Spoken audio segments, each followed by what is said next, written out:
Hello guys, what's up, this is Rohan Singh and welcome to the YouTube channel. आज से मैं एक नया टॉपिक स्टार्ट करने वाला हूं जिसका नाम है रिलेटिविटी। ठीक है, तो करते हैं इसे स्टार्ट। सबसे पहला टॉपिक इसके अंदर आता है मोशन एंड इट्स डिपेंडेंसी। तो करते हैं स्टार्ट। मैं इसको बताने के लिए एक एग्जांपल की हेल्प ले रहा हूं, उसको आप सही से सुनिएगा। ठीक है, मान लेते हैं यार एक बंदा है जिसका नाम है फराज, वो ट्रेन से सफर कर रहा है। ट्रेन किसी वेलोसिटी v से जा रही है। ठीक है, और ये बंदा जो है ना, ट्रेन का जो डिब्बा होता है उसका एंट्री गेट पे खड़ा हुआ है, जहां पर अक्सर लोग हवा खाने के लिए बैठ जाया करते हैं ना, बस वहीं पर ही। ठीक है, तो ये बंदा यहाँ पे खड़ा हुआ है। अब इसके दिमाग में उठती है चुल्ली। ये क्या करता है कि भाई अपना हाथ थोड़ा सा बढ़ाता है और एक स्टोन को ड्रॉप कर देता है, यानी कि उसकी initial velocity with respect to him 0 होती है। सिंपली ड्रॉप कर दिया, स्टोन को ड्रॉप कर दिया, ये नीचे गिर रहा है। ठीक है, अब इसने एक कोऑर्डिनेट एक्सिस को अज्यूम किया है जिसका ओरिजिन उसकी आंखें हैं। सही से सुनना बातों को। इसने एक कोऑर्डिनेट एक्सिस अज्यूम किया है जिसका ओरिजिन इसकी आंखें हैं। ठीक है, तो इसने एक कोऑर्डिनेट सिस्टम अज्यूम कर लिया। ठीक है, अब ये क्या करना चाहता है कि जो स्टोन फेंका है इसने, ये एक इवेंट समझ लीजिए आप। अब ये इस कोऑर्डिनेट एक्सिस के रेस्पेक्ट में ये पूरा इवेंट को ऑब्जर्व करना चाहता है। ऑब्जर्व करना और देखने में यार अंतर है, वो आपको बता देता हूं। देखो, अगर आप किसी चीज को देख रहे हो तो उसका मतलब ये है अभी आपने उस चीज के बारे में सोचना शुरू नहीं किया है। बट आप उसी चीज को अगर आप ऑब्जर्व कर रहे हो तो आपने अब उसके बारे में सोचना शुरू कर दिया है, उसके बारे में ऑब्जर्वेशन निकालनी शुरू करती हैं। जैसे कि एग्जांपल के तौर पर मान लीजिए गर्मियों का मौसम है और सामने से कोई बंदा आया तुम्हारे सामने जिसने जैकेट पहन रखी है, तो आप दो काम कर सकते हो, या तो उसे देखकर नेग्लेक्ट कर दो, इग्नोर कर दो। ठीक है, तो ये हो सकता है कि देखना, सिर्फ देखना। बट आप उसको देखकर ऑब्जर्व कर रहे हो तो आपके दिमाग में बहुत सारे थॉट्स बन सकते हैं, जैसे कि यार इस बंदे ने जैकेट क्यों पहन रखी है गर्मियों के मौसम में, शायद ऐसा भी हो सकता है कि इसकी जैकेट के अंदर कुछ वेपन्स पड़े हों, और भी बहुत सारी चीजें आप सोच सकते हो। ठीक है, तो ऐसा ही काम इस बंदे ने किया, फराज ने क्या करा कि इस स्टोन के हर समय के साथ इस स्टोन के कोऑर्डिनेट्स लिखे x y z। समझ में बात? यानी कि हर एक सेकंड में इसने इस स्टोन का कोऑर्डिनेट फाइंड किया with respect to this coordinate axis, यानी कि इस कोऑर्डिनेट एक्सिस के रेस्पेक्ट में इसने ये सब किया। मान लेते हैं t=0 पे इसने उसको ड्रॉप किया था, और मान लेते हैं t=1 सेकंड पर ये इसका कोऑर्डिनेट मान लेते हैं -2, -1, 3, ऐसा कुछ कोऑर्डिनेट बनते चले गए और इसने पूरी ट्रेजेक्ट्री को फॉलो कर लिया। ट्रेजेक्ट्री का मतलब ये होता है कि सिंपली पाथ से मतलब है। जैसे कि कोई बॉडी अगर सर्कुलर मोशन में घूम रही है तो मैं ये कह सकता हूं कि वो बॉडी सर्कुलर ट्रेजेक्ट्री को फॉलो कर रही है। समझ में आई बात? तो इसने क्या करा, सभी कोऑर्डिनेट्स को निकाल दिया, फिर एक लाइन ज्वाइन कर दी सभी कोऑर्डिनेट को मीट करती हुई। ठीक है, तो इसने पाया कि उस स्टोन ने एक स्ट्रेट लाइन वाला पाथ ट्रेवल किया, उस स्टोन ने एक स्ट्रेट लाइन वाली ट्रेजेक्ट्री को फॉलो किया। अब हुआ क्या कि इसका एक और बंदा जो कि इसका दोस्त है जिसका नाम है दिव्यांश, उसने ये इवेंट देखा। ठीक है, यानी कि ड्रॉपिंग ऑफ स्टोन वाले इवेंट को देखा और उसने उसको देखते हुए अपना खुद का अलग कोऑर्डिनेट सिस्टम बना लिया। ठीक है, मान लेते हैं ये x, ये y' और ये z'। ठीक है, इसने अपना खुद का कोऑर्डिनेट सिस्टम बना दिया जिसका ओरिजिन इसकी आंखें थीं, और इसने ही देखा और इसने भी वही काम किया जो इसने किया था, यानी कि हर एक सेकंड पर उस स्टोन का कोऑर्डिनेट्स निकाल दे with respect to this frame of reference. ठीक है, सभी कोऑर्डिनेट्स निकाले और उसको एंड में ज्वाइन कर दिया, और इसने पाया कि स्टोन ने एक पैराबोलिक पाथ को, पैराबोलिक ट्रेजेक्ट्री को फॉलो किया है।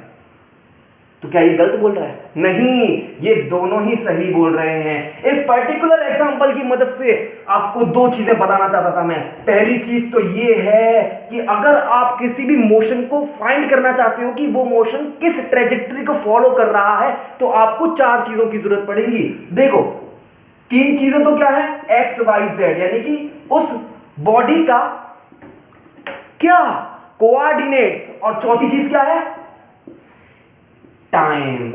समझना ये बात कि समय के साथ वो बॉडी कहां कहां जा रही है। समय के साथ अगर मुझे उसके कोऑर्डिनेट्स मालूम पड़ गए तो मुझे मालूम पड़ जाएगा कि उस बॉडी ने कौन सा पाथ ट्रेवल किया है, कौन सा पाथ, कौन सी ट्रेजेक्ट्री फॉलो करी है। समझ में बात। पहला पॉइंट तो ये मालूम पड़ा। दूसरा पॉइंट ये मालूम पड़ा कि दुनिया में कोई भी मोशन हो रहा है, अगर वो मोशन किस ट्रेजेक्ट्री को फॉलो कर रहा है वो ऑब्जर्वर पे डिपेंड करता है।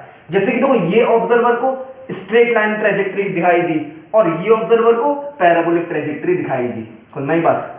तो दोनों पॉइंट्स आपको क्लियर हो जाने चाहिए। अब हम देखते हैं कि फ्रेम ऑफ रेफरेंस किससे कहते हैं। फ्रेम ऑफ रेफरेंस एक कोऑर्डिनेट सिस्टम होता है जिसके रेस्पेक्ट में आप किसी इवेंट को ऑब्जर्व कर रहे होते हो। ठीक है, जैसे कि एग्जांपल के तौर पर ये बंदे का फ्रेम ऑफ रेफरेंस क्या है, ये कोऑर्डिनेट सिस्टम, इसके रेस्पेक्ट में फ्रेम ऑफ रेफरेंस है। क्यों? क्योंकि इसने इसके रेस्पेक्ट में इस इवेंट को देखा, इस इवेंट को ऑब्जर्व किया, तो ये इसका फ्रेम ऑफ रेफरेंस हो गया। सिंपली क्या मतलब हुआ कि ये एक कोऑर्डिनेट सिस्टम होता है जिसके रेस्पेक्ट में हम किसी भी इवेंट को ऑब्जर्व कर रहे होते हैं। ठीक है, अब हम आगे बढ़ते हैं। इनर्शियल फ्रेम ऑफ रेफरेंस किसे कहते हैं? इनर्शियल फ्रेम ऑफ रेफरेंस वो फ्रेम ऑफ रेफरेंस होता है कि जिसके रेस्पेक्ट में अगर मैं किसी इवेंट को ऑब्जर्व कर रहा हूं तो वो इवेंट है ना, वो इवेंट इनर्शिया के जितने भी लॉज हैं, यानी कि लॉज ऑफ न्यूटन के जितने भी लॉज हैं वो फॉलो करेगा। समझ में बात। यानी कि इस फ्रेम ऑफ रेफरेंस के रेस्पेक्ट में मैं अगर किसी इवेंट को देखता हूं, ऑब्जर्व करता हूं, तो वो इनर्शिया के लॉज को फॉलो करता है। और बिल्कुल इसका अपोजिट होता है non inertial frame of reference. इसका मतलब क्या हुआ कि अगर मैं non inertial frame of reference के रेस्पेक्ट में किसी इवेंट को देख रहा हूं तो वो इनर्शिया के लॉ को फॉलो नहीं करेगा।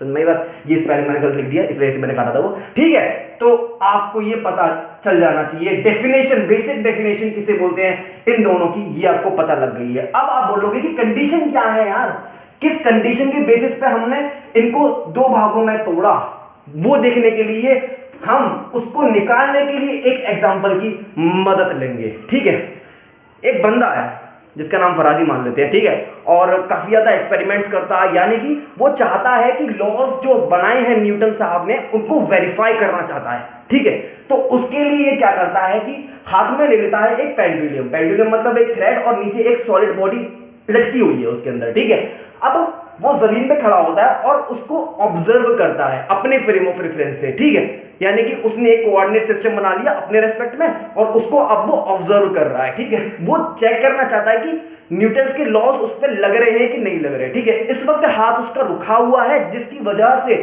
वो देखता है कि ये बॉब है, टेंशन टी ऑब्वियसली सी बात है ऊपर लग रहा होगा, नीचे mg लग रहा होगा। और न्यूटन का सेकंड लॉ क्या होता है, summation of force is equals to ma के बराबर। क्योंकि इस वक्त उसका हाथ रुका हुआ है, मतलब स्टॉप है, वेलोसिटी इसकी कांस्टेंट है हाथ की, जिसकी वजह से उसका एक्सेलरेशन जीरो हो जाएगा। यानी कि समेशन ऑफ फोर्स यानी कि नेट फोर्स बराबर होगा जीरो के। सही बात है कि नहीं? देखो t माइनस mg बराबर जीरो, तो t is equals to mg।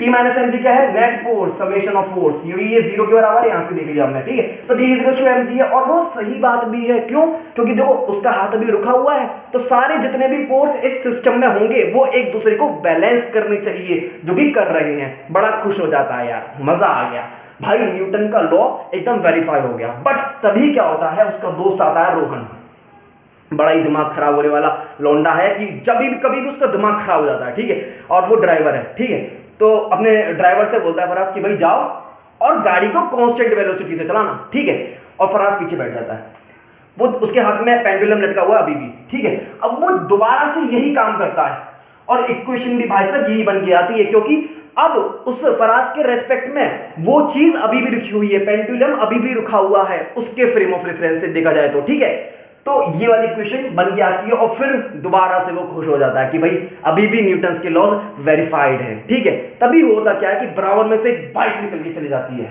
और रोहन का हो जाता है दिमाग खराब। वो दबाता है एक्सीलरेटर और जान, यानी कि अब उसने अपनी कार की वेलोसिटी एकदम से बढ़ा दी है, यानी कि कुछ ना कुछ उसके अंदर एक्सीलरेशन आ गया है, जिसकी वजह से क्या होता है कि जो पेंडुलम ऐसे लटका हुआ था ना वो पीछे की तरफ आ जाता है, यूं करके यूं आ जाता है। ठीक है, और इस चीज को देखकर फराज क्या हो जाता है, दिमाग खराब। क्यों होगा भाई? सीधी सी बात है, देखो न्यूटन के फर्स्ट लॉ ने क्या बोला था कि अगर कोई भी चीज रेस्ट पर है या मोशन में है तो जब तक इस पर एक्सटर्नल फोर्स नहीं लग जाता वो उसी स्टेट में रहेगा। सही बात है कि नहीं? फर्स्ट लॉ ये बोलता था कि नहीं? ठीक है, तो फिर ये जो पेंडुलम रखा हुआ था मेरे हाथ में, ये यहां से यहां पे कैसे आ गया बिना एक्सटर्नल फोर्स लगाए? और ये चीज कब हुई? जब मैंने कार को एक्सीलरेट कर दिया। तो यहां से कंडीशन निकल के आई कि भाई अगर हमारा फ्रेम ऑफ रेफरेंस रुका हुआ है, यानी कि उसकी वेलोसिटी 0 है या उसकी वेलोसिटी कांस्टेंट है, तो वो frame of reference inertial frame of reference कहलाएगा। क्योंकि मैंने आपको बताया था कि इनर्शियल फ्रेम ऑफ रेफरेंस के अंदर सारे के सारे लॉस सही माने जाते हैं। और अगर हमारा frame of reference accelerated motion में है या कह सकते हैं रिटार्डेशन मोशन में है, यानी कि उसकी वेलोसिटी वेरिएबल है, तब हमारा जो लॉज हैं न्यूटन साहब के वो फेल हो जाते हैं, यानी कि वो एक इनर्शियल फ्रेम ऑफ रेफरेंस है। तो क्या कंडीशन निकल के आई? अगर हमारा frame of reference accelerated motion में है तो उसे नॉन फ्रेम ऑफ रेफरेंस बोलूंगा, अदरवाइज यानी कि वेलोसिटी अगर 0 या कांस्टेंट है तो इनर्शियल फ्रेम ऑफ रेफरेंस बोलता हूं उसे। ठीक है, अब हम आगे बढ़ते हैं और एक क्वेश्चन आप खुद सोचने की कोशिश कीजिए कि अर्थ जो होता है वो नॉन फ्रेम ऑफ रेफरेंस होता है या फ्रेम ऑफ रेफरेंस, यानी कि इनर्शियल फ्रेम ऑफ रेफरेंस होता है या non inertial frame of reference होता है? आप खुद सोच के देखिए इस चीज को। ठीक है, आई होप आपने चीजें सोची होंगी और अब मैं इस चीज का डिस्कशन करने जा रहा हूं। ठीक है, अर्थ एक non inertial frame of reference होता है। वो क्यों होता है वो देखते हैं। अर्थ सन के सराउंडिंग में with velocity of 30 kilometre per our की पर सेकंड की स्पीड से मूव कर रहा होता है, जो कि काफी बड़ी काफी खतरनाक स्पीड मानी जा सकती है। ठीक है, देखो ये हम जानते हैं कि वेलोसिटी एक वेक्टर क्वांटिटी है और हम ये भी जानते हैं कि अगर कोई पार्टिकल किसी कर्व में मूव कर रहा है तो उसका वेलोसिटी वेक्टर की डायरेक्शन उसके टेंजेंट से दिखाई देती है। सही बात है कि नहीं? यानी कि अगर ये पार्टिकल यहां पर है और मुझे वेलोसिटी वेक्टर की डायरेक्शन बतानी है तो मैं यहां पर सिंपली एक टेंजेंट खींच दूंगा, तो ये क्या है? ये वेलोसिटी वेक्टर की डायरेक्शन को दर्शाता है। देखो ऐसा ही यहां पे होता है। सर जो अर्थ है हमारा, ये इसकी स्पीड तो कांस्टेंट है 30 किलोमीटर पर सेकंड, बट इसका वेलोसिटी वेक्टर की डायरेक्शन इंस्टेंटेनियसली मतलब हर पॉइंट पर चेंज होती चली जाती है। देखो इस वक्त ये थी, इस वक्त ये थी, इस वक्त ये थी, यानी कि मैं ये कह सकता हूं वेलोसिटी इसकी चेंज हो रही है। वेलोसिटी चेंज होने का मतलब क्या है? एक्सीलरेशन की कुछ ना कुछ वैल्यू आएगी। अगर एक्सीलरेशन की कुछ ना कुछ वैल्यू आई है, यानी कि मैं कह सकता हूं कि ये एक non inertial frame of reference है, जैसा कि मैं पहले आपको बता चुका हूं। बट फिर आप कहोगे कि यार ये क्या कह रहे हो तुम? अर्थ एक non inertial frame of reference है तो जितना भी लॉज हैं, न्यूटन्स के जितने भी लॉज हैं वो अर्थ पर नाकाम होने चाहिए थे। ऐसा क्यों नहीं होता? देखो एक्चुअल में हम क्या करते हैं, हम अज्यूम कर लेते हैं कि अर्थ जो है एक इनर्शियल फ्रेम ऑफ रेफरेंस है। और वो हम अज्यूम क्यों करते हैं इस बात का भी जवाब ले लेते हैं अभी। क्योंकि देखो ये जो इलिप्स है ना, ये जो इलिप्टिकल पाथ है, ये इसका सरकमफ्रेंस बहुत ज्यादा बड़ा है। इस बात का अंदाजा आप इसकी वेलोसिटी को देखकर भी लगा सकते हो। देखो अर्थ जो है 30 किलोमीटर पर सेकंड की इतनी हाई स्पीड से इस इलिप्टिकल पाथ में मूव करता है, इसके बावजूद वो 1 साल के अंदर ये पूरा पाथ कवर कर पाता है, यानी कि इसका सरकमफ्रेंस बहुत ज्यादा बड़ा है, जिसकी वजह से हम ये अज्यूम कर लेते हैं कि अर्थ एक स्ट्रेट लाइन में मूव कर रहा है।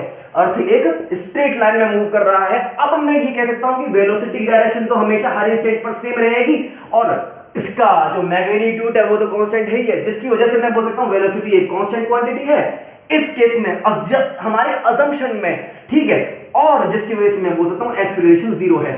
तो अब अगर हम ये चीज अज्यूम कर लेते हैं कि अर्थ हमारा स्ट्रेट लाइन में ट्रेवल करता है, तो हम ये बोल सकते हैं कि ये एक इनर्शियल फ्रेम ऑफ रेफरेंस कहलाता है। और जितने भी न्यूटन्स के लॉज हम लगाते हैं उसमें यही चीज अज्यूम करी है कि अर्थ जो है एक स्ट्रेट लाइन पाथ को, एक स्ट्रेट लाइन वाली ट्रेजेक्टरी को फॉलो करता है। सुन में ही बात। अब हम आगे बढ़ जाते हैं, आगे बढ़ते हैं और आते हैं रिलेटिविटी, बेसिक रिलेटिविटी जो आपने 11th 12th के अंदर पढ़ी होगी, बड़ी आसान। जैसे कि एग्जांपल के तौर पे मैं बताता हूं, ये अगर कार ए है, ये कार बी है और ये 30 किलोमीटर पर आवर की स्पीड से चल रही है और ये 40 किलोमीटर पर आवर की स्पीड से चल रही है।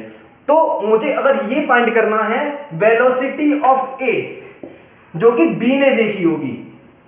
यहां पे एक बंदा खड़ा है, मान लेते हैं ये है दिव्यांश और यहां पे है फराज। ठीक है, तो इस कार की वेलोसिटी जो दिव्यांश ने देखी होगी वो अगर मैं फाइंड करना चाहता हूं, यानी कि velocity of A with respect to B, बराबर होता है velocity of A minus velocity of B. ठीक है, यहां पर डायरेक्शन के साथ आपको चीजें यहां पर रखनी होती हैं। ठीक है, दो वेलोसिटी ऑफ ए क्या है, ये इसकी डायरेक्शन है और 30 किलोमीटर पर आवर है, 30 kilometre per hour, minus velocity of B क्या है 40, 30 minus 40 which is equal to 10, minus का 10 ये आइडेंटिफाई कर रहा है कि ये अपोजिट डायरेक्शन में मूव कर रही है विद 10 किलोमीटर पर आवर। मतलब समझ में नहीं आया यार। देखो velocity of A with respect to B निकाला था हमने, यानी कि इस बॉडी की वेलोसिटी निकाली थी जो कि इस ऑब्जर्वर को दिखाई दे रही होगी। आप खुद से भी अज्यूम कर सकते हो यार कि इसकी 40 किलोमीटर पर आवर की स्पीड है और इसकी 30 किलोमीटर पर आवर की स्पीड है। यहां पर जो बंदा होगा उसे दिखाई देगा कि 10 किलोमीटर पर आवर की स्पीड से ये पीछे की तरफ जा रहा है, तभी तो हमारा नेगेटिव में आंसर आया। बस इतना सिंपल होता है। तो ये कुछ बेसिक रिलेटिविटी के फॉर्मूला था जो कि आपने पहले पढ़ा भी होगा। ठीक है, अब हम आगे बढ़ते हैं। स्पेशल थ्योरी ऑफ रिलेटिविटी, सब कुछ बहुत बढ़िया था, बच्चे बड़े खुश थे, F इक्वल्स टू ma लगा रहे थे, बड़े ही खुश, F इक्वल्स टू ma लगा रहे थे। तभी आते हैं हम आइंस्टीन, जिन्होंने फिजिक्स की दुनिया में तहलका मचा दिया। उन्होंने ऐसी ऐसी बातें बताई जिनको सुनकर दिमाग खराब हो गए लोगों के। इन्होंने दो रिलेटिविटी की थ्योरीज दी थी, एक थी स्पेशल थ्योरी ऑफ रिलेटिविटी और एक थी जनरल थ्योरी ऑफ रिलेटिविटी। ये 1905 में दी थी और ये 1915 में दी थी। ठीक है, हम बेसिकली इस प्लेलिस्ट के अंदर हम स्पेशल थ्योरी ऑफ रिलेटिविटी को पढ़ेंगे, इसको कवर करेंगे। अगर आपका सपोर्ट रहा तो डेफिनेटली हम इस चीज को भी देखेंगे। ठीक है, तो फिलहाल हम इसकी बात करते हैं। स्पेशल थ्योरी ऑफ रिलेटिविटी जो थी, इसके दो पोस्टुलेट थे। पहला पोस्टुलेट बहुत कॉमन था जो कि पहले भी मैं बता चुका हूं इसी वीडियो के अंदर। वो ये कहता था कि अगर कोई inertial frame of reference constant speed से चल रहा है, अगर कोई frame of reference constant speed से चल रहा है तो उस फ्रेम ऑफ रेफरेंस को हम इनर्शियल फ्रेम ऑफ रेफरेंस बोल सकते हैं, जो कि मैं आपको पहले ही बता चुका हूं एक एग्जांपल के तौर पर। ठीक है, अब दूसरा पोस्टुलेट ये था इनका कि जो c होता है ना, c क्या होता है, स्पीड ऑफ लाइट, ये एक यूनिवर्सल कांस्टेंट है। अब आप बोलोगे कि यार यूनिवर्सल कांस्टेंट कैसे कहते हैं? देखो कांस्टेंट क्या होता है, पहली चीज कांस्टेंट दो तरीके के होते हैं, एक होता है यूनिवर्सल कांस्टेंट, एक होता है सिंपल कांस्टेंट। सिंपल कांस्टेंट कौन से होते हैं? जैसे कि देखो आपने बचपन में फॉर्मूला पढ़ा होगा F = 1/4 pi epsilon Q1 Q2 upon r²। ठीक है, ये होता है electrostatic force between two charges.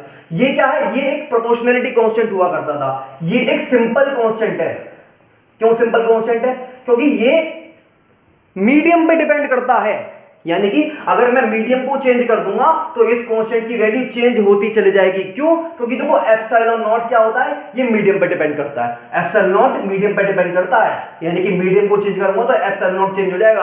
अगर एप्सिलॉन नॉट चेंज हो जाएगा तो ये पूरा कांस्टेंट ही चेंज हो जाएगा, जिसकी वजह से मैं इस कांस्टेंट को सिंपल कांस्टेंट्स बोलता हूं। और आपने एक और फॉर्मूला पढ़ा होगा F = Gm1m2/r², gravitational force between two masses m1 and m2। यहां पर तो g जो होता है ना, ये कैपिटल G, ये एक यूनिवर्सल कांस्टेंट होता है, यानी कि ब्रह्मांड के किसी भी कोने में चले जाओ आप और इस फॉर्मूले को लगाओगे ना तो g की वही वैल्यू रखोगे जो कहीं भी रखते हो आप। ठीक है, तो g की वैल्यू मीडियम चेंज करने से चेंज नहीं होती है, यानी कि ये हमेशा कांस्टेंट रहता है, तो इसे बोलते हैं यूनिवर्सल कांस्टेंट। ठीक है, तो c भी एक यूनिवर्सल कांस्टेंट है और इंडिपेंडेंट होता है फ्रेम ऑफ रेफरेंस के। फ्रेम ऑफ रेफरेंस, बहुत बड़ी बात बोल दी मैंने, फ्रेम ऑफ रेफरेंस के इंडिपेंडेंट होता है। देखो एग्जांपल के तौर पे दिखाता हूं मैं आपको, इसको महसूस करते हैं। मान लेते हैं यार मैं शक्तिमान बन गया, ठीक है, और मैं शक्तिमान बन चुका हूं और बड़ी तेज स्पीड से दौड़ लगा रहा हूं। मेरी स्पीड पता कितनी है? 3 × 10⁹², यानी कि ये क्या होती है? 3 × 10⁹ मीटर पर सेकंड। ये क्या होती है? ये स्पीड ऑफ लाइट है, जिसको हम c से दिखाते हैं, जो कि यूनिवर्सल कांस्टेंट है, जो कि बता चुका हूं अभी मैं। ठीक है, ये क्यों होती है यूनिवर्सल कांस्टेंट, इस बात का भी प्रूफ हम देखेंगे माइकलसन मोरलेस एक्सपेरिमेंट की मदद से अगली वीडियोस के अंदर। ठीक है, तो इसीलिए बोल रहा हूं सब्सक्राइब कर देना चैनल को। ठीक है, तो मैं यानी कि मैं कितनी स्पीड से चल रहा हूं? c/2 की स्पीड से चल रहा हूं। ठीक है, पेन बदल देता हूं यार। ठीक है, c/2 की स्पीड से चल रहा हूं और किसी बंदे ने पीछे से लाइट जला दी, और लाइट की स्पीड क्या है? ऑब्वियसली सी बात है, वो c होगी। तो आप खुद सोचो, मैं फाइंड करना चाह रहा हूं वेलोसिटी ऑफ, मान लेते हैं लाइट, ये वेलोसिटी ऑफ लाइट में बोलता हूं vl से, और ये वेलोसिटी ऑफ रोहन बोल देता हूं। ठीक है, तो velocity of light with respect to Rohan क्या होगी? आप बताओ, velocity of light minus velocity of Rohan. सही बात है कि नहीं? तो वेलोसिटी ऑफ लाइट क्या है c minus velocity of Rohan क्या है c/2, c/2। यहां पे मैंने प्लस क्यों रखा? क्योंकि डायरेक्शन इसकी सेम है इस वजह से, ठीक है। अब देखो आंसर क्या आ रहा है c/2, तो यानी कि मुझे ये लाइट c/2 की स्पीड से जाते हुए दिखाई देगी। सही बात भी है। देखो हमने रिलेटिविटी में जो फॉर्मूला पढ़ा था वो तो सही होना चाहिए, बट ऐसा नहीं होता। यही बात बताई थी हमारे आइंस्टाइन साहब ने अपने सेकंड पोस्टुलेट के अंदर, यानी कि स्पीड ऑफ लाइट इंडिपेंडेंट होती है फ्रेम ऑफ रेफरेंस पे। यानी कि मैं क्या कर रहा था, मैं ये तो कर रहा था कि अपने फ्रेम ऑफ रेफरेंस से इस स्पीड ऑफ लाइट को देखना चाह रहा था, ठीक है, जो कि मुझे क्या दिखाई दिया c/2, बट ऐसा रियल में नहीं होता। हमें ये c की स्पीड से ही जाती हुई दिखाई देगी मुझे, ठीक है। वो क्यों होता है वो हम देखेंगे अगली वीडियोस के अंदर। फिर क्या करा आइंस्टाइन थ्योरी ने, आइंस्टाइन साहब ने एक इक्वेशन दी कि मास जो होता है ना m0/√1 - v² यानी कि मास कांस्टेंट नहीं होता, जो कि हम अब तक 1905 से पहले ये समझते थे, क्योंकि हमारे को न्यूटन साहब ने बताया था कि मास को कांस्टेंट रखा जाता है। देखो न्यूटन का सेकंड लॉ क्या कहता था, F = ma। ये जो इक्वेशन बनाई गई थी ना, ये अज्यूम करके बनाई थी कि मास जो होता है वो कांस्टेंट होता है, ये अज्यूम करके बनाई थी, बट असल में ऐसा नहीं होता। आइंस्टाइन साहब ने बताया, ना ही केवल बताया बल्कि उसका एक एक्सप्रेशन दे दिया सामने कि मास कांस्टेंट नहीं होता, वो वेलोसिटी पे डिपेंड करता है। वेलोसिटी बढ़ती है तो मास भी बढ़ता है। कैसे? देखो वेलोसिटी अगर बढ़ेगी, ये वाली क्वांटिटी बढ़ रही है, यानी कि ये वाली क्वांटिटी बढ़ेगी, ठीक है, और 1 में से माइनस कर रहा हूं ना, तो ये पूरी क्वांटिटी घटनी चाहिए। सही बात है कि नहीं? अगर डिनोमिनेटर घट रहा है तो ये पूरी क्वांटिटी बढ़नी चाहिए, यानी कि वेलोसिटी बढ़ने से मास की वैल्यू बढ़ती है। इस चीज की, इस इक्वेशन का प्रूफ भी मैं आपको बताऊंगा अपनी अगली वीडियोस में, ठीक है। ये देखो इंट्रो है एक तरीके से, रिलेटिविटी में जो हम पढ़ने वाले हैं उन सबका एक इंट्रो है। इस वजह से मैं आपको सिर्फ और सिर्फ बता रहा हूं कि क्या क्या चीजें हैं इसके अंदर, ठीक है। तो इन सब चीजों को हम अगली वीडियोस के अंदर कंटिन्यू करेंगे। तब तक के लिए यार आप मेरे चैनल को सब्सक्राइब कर देना, लाइक कर देना, शेयर कर दो यार वीडियो को, ठीक है। तब तक के लिए good bye with a high phi.